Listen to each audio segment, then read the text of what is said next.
Dear students, आज हम पढ़ेंगे मुद्रा के कार्य के बारे में। मुद्रा के कार्यों को 4 भागों में विभाजित किया गया है और इसमें है, पहला है मुख्य कार्य, दूसरा गौण या सहायक कार्य, तीसरा आकस्मिक कार्य, चौथा है अन्य कार्य। जिसमें फर्स्ट है मुख्य कार्य, जिसमें पहले के अंदर 2 मुद्रा के मुख्य प्रमुख कार्य बताए गए हैं। पहला है मुद्रा विनिमय का माध्यम। विनिमय का माध्यम यानी कि मुद्रा की सहायता से हम किसी भी वस्तु के या किसी भी मुद्रा का जो है, मुद्रा की सहायता से हम मुद्रा का लेन देन कर सकते हैं। उसे आसानी से एक दूसरे को के लिए हम लेन देन कर सकते हैं। दूसरा है मुद्रा वस्तु के मूल्य का मापक है, यानी कि मुद्रा की सहायता से हम किसी भी वस्तु की वैल्यू के बारे में पता कर सकते हैं कि कौन सी वस्तु की वैल्यू कितनी है। किसी भी वस्तु की वैल्यू के बारे में जान सकते हैं।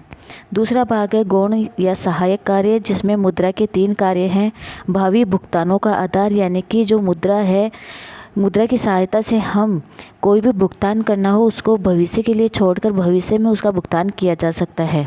दूसरा है मुद्रा मूल्य संचय का आधार, यानी कि मुद्रा को हम संचय भी कर सकते हैं, मुद्रा को हम एकत्र करके भी रख सकते हैं। तीसरा है मुद्रा जो है क्रय शक्ति का हस्तांतरण करता है, यानी कि मुद्रा की सहायता से क्या किया जा सकता है, क्रय शक्ति यानी कि क्रय शक्ति का हस्तांतरण किया जा सकता है। यानी कि मुद्रा जो है उससे कि कोई भी वस्तु है उसका कितना क्रय किया जाना है और कितना विक्रय किया जाना है उसका हस्तांतरण किया जा सकता है। तीसरा कार्य है आकस्मिक कार्य। आकस्मिक कार्य में आता है राष्ट्रीय आय का वितरण, यानी कि कोई भी हमारी जो राष्ट्रीय आय है उसका हम वितरण डिस्ट्रीब्यूट कर सकते हैं। अलग अलग जो भी साधन है उनमें राष्ट्रीय आय का विभाजन करना राष्ट्रीय आय का वितरण कहलाता है। दूसरा है संपत्ति की तरलता का आधार। संपत्ति की तरलता का आधार का से मतलब है कि जो संपत्ति है वो लिक्विडिटी उसमें होती है, यानी कि जो संपत्ति है उसको मुद्रा की सहायता से हम बेचकर या खरीदकर फिर संपत्ति को जो मुद्रा के रूप में तरलता के रूप में तरलता के रूप में उसको बेचा जा सकता है। तीसरा है साख मुद्रा का आधार, यानी कि मुद्रा की सहायता से जो बैंक है वो क्या करते हैं कि मुद्रा के जो है साख मुद्रा को बढ़ाने का काम करते हैं, यानी कि मुद्रा को के अंतर्गत उसके साख को बढ़ाने का काम करते हैं। चौथा कार्य है अन्य कार्य के अंदर शोधन क्षमता सूचकांक। शोधन क्षमता का जो कार्य है उसमें मुद्रा को भुगतान करने की क्षमता से संबंधित है, यानी कि मुद्रा जो है उसका भुगतान किया जा सकता है, उसकी उस क्षमता से संबंधित है शोधन क्षमता।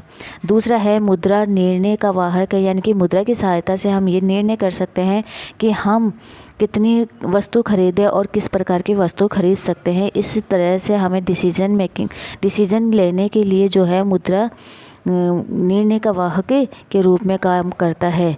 तीसरा है दायित्व पूरे करने के में समर्थ होती है, यानी कि मुद्रा से हम जो हमारे दायित्व हैं उनको पूरा कर सकते हैं। अब हम देखते हैं कि इसी के संदर्भ में कि मुद्रा के गुण क्या है। मुद्रा के 2 प्रकार प्रमुख रूप से 2 गुण बताए गए हैं, सामान्य स्वीकृति और दूसरा है वैधानिकता। सामान्य स्वीकृति का मतलब है कि मुद्रा को सभी स्वीकार करते हैं, मुद्रा को का जो भी रूप है उसको सभी लोग प्राप्त करना चाहते हैं, उसे सामान्य यानी कि जो सामान्य व्यक्ति है वो भी उसको स्वीकृत करता है। और दूसरा है वैधानिकता। मुद्रा तभी वो मुद्रा कहलाती है या चलन में होती है जब वो वैध हो, यानी कानून से उसे जो है मुद्रा के रूप में घोषित किया गया है।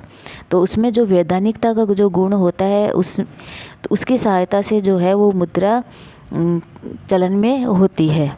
आज इतना ही। आज हमने बताया है मुद्रा के कार्य और मुद्रा के गुण। आशा है आपको ये दोनों ही टॉपिक आपको समझ में आए होंगे। धन्यवाद।